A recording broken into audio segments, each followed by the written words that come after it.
I was thinking to myself, I cannot let that happen to me.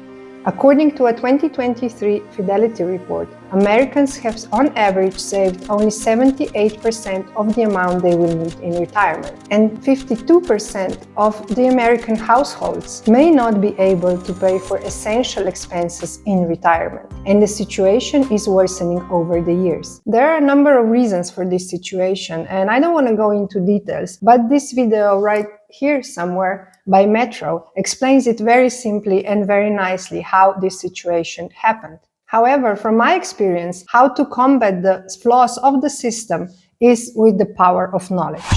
Therefore, in today's video, I'm going to talk about what you can do today to avoid falling into the trap of not being able to retire.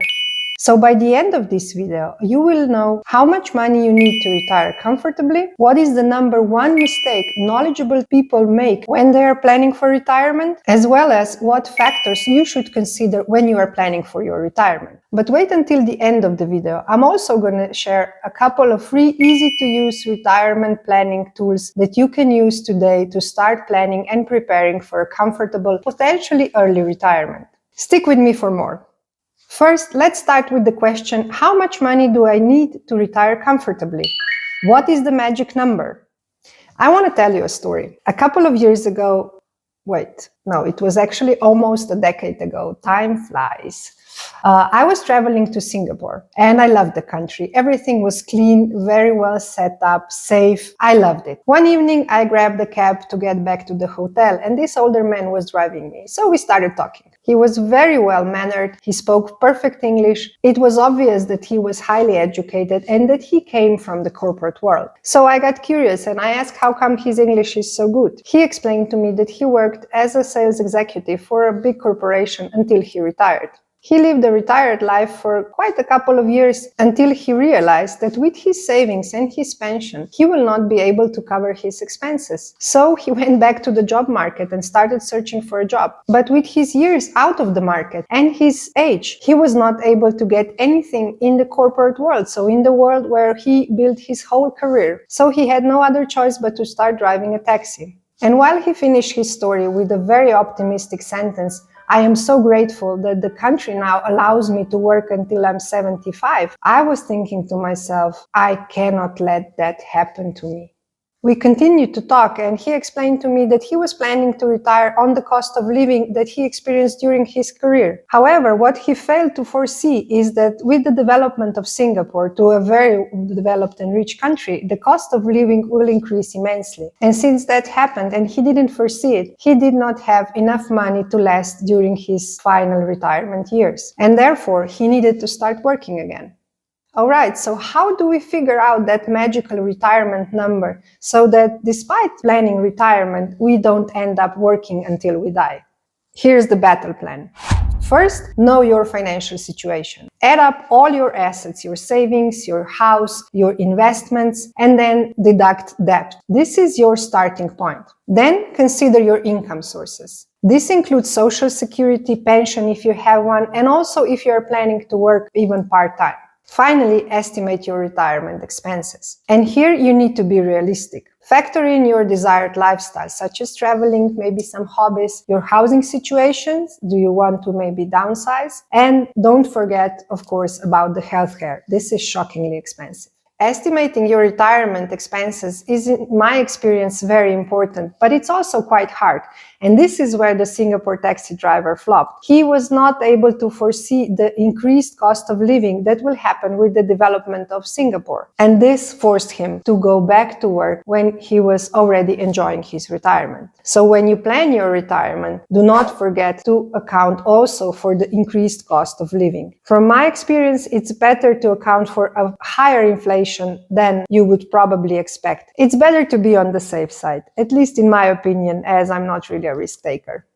Next, I want to talk about the number one mistake knowledgeable people make when they are planning for their retirement. And actually, I'm guilty of it too, so I can tell you also exactly how much it cost me. But before I go into this, I really want to emphasize that I'm talking about people who actually plan for retirement. Because the biggest problem is that most of the people don't even plan for retirement. In fact, according to the US Census Bureau data, 50% of women and 47% of men in America between the ages 55 and 66 have no retirement savings. And according to the recent TIAA data, 1 in 7 Americans don't plan to retire. And a big reason boils down to lack of financial preparedness. So after meeting this man in Singapore, this taxi driver, and seeing firsthand what happens if you don't plan very well to retire, I decided to act immediately.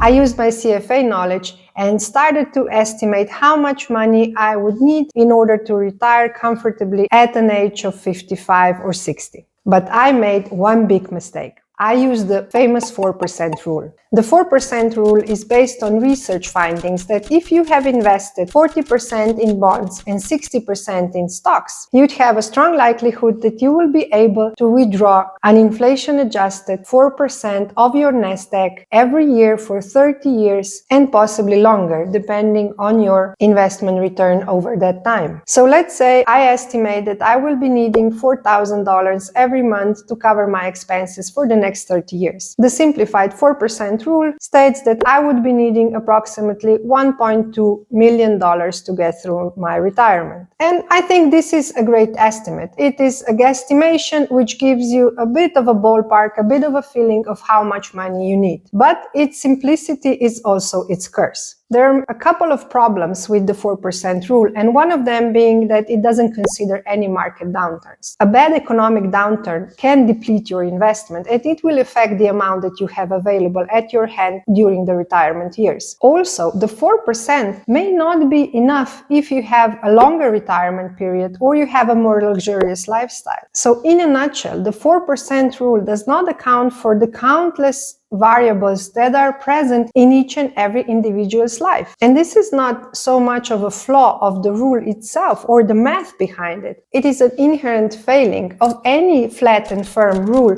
that would be governing a long-term investment rules. Given the economic landscape, especially on the long term, is anything but flat and firm.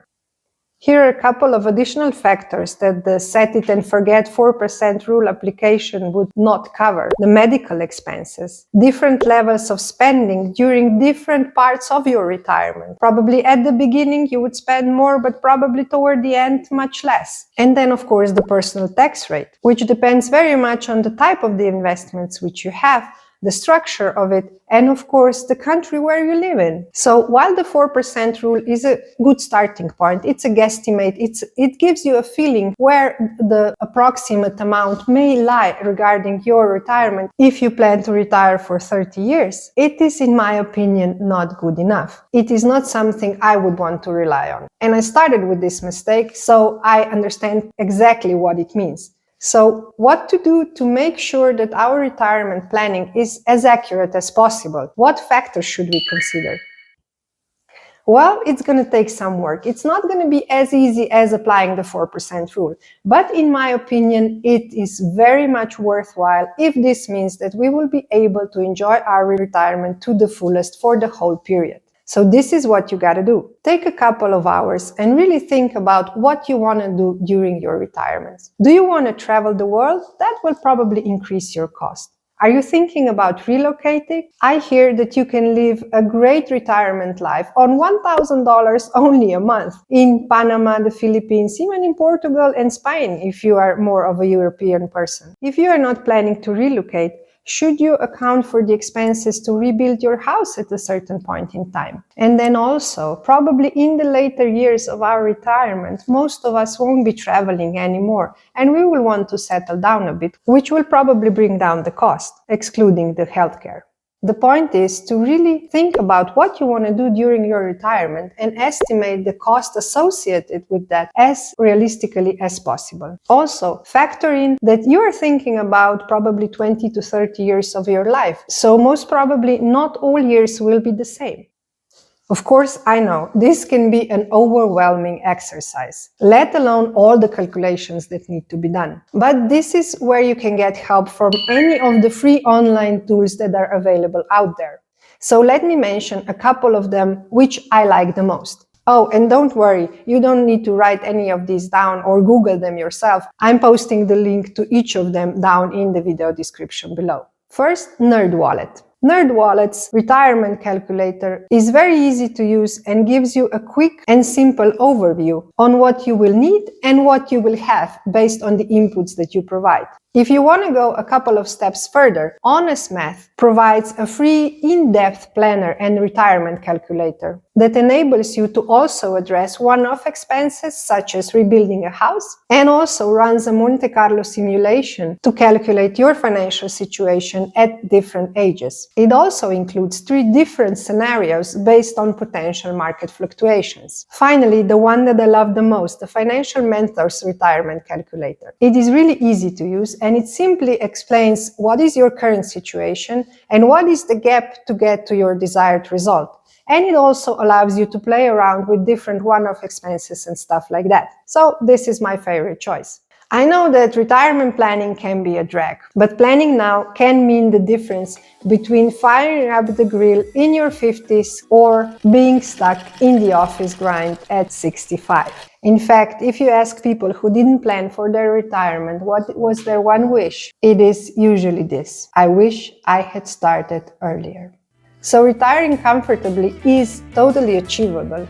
It just takes a couple of proactive steps. Even small changes now can make huge difference down the road. And if you want to know what kind of a difference even small steps can make on the long run, then you really need to see this video right here, where I talk about exactly that. I'll see you there. I'm cheering for you. Bye bye.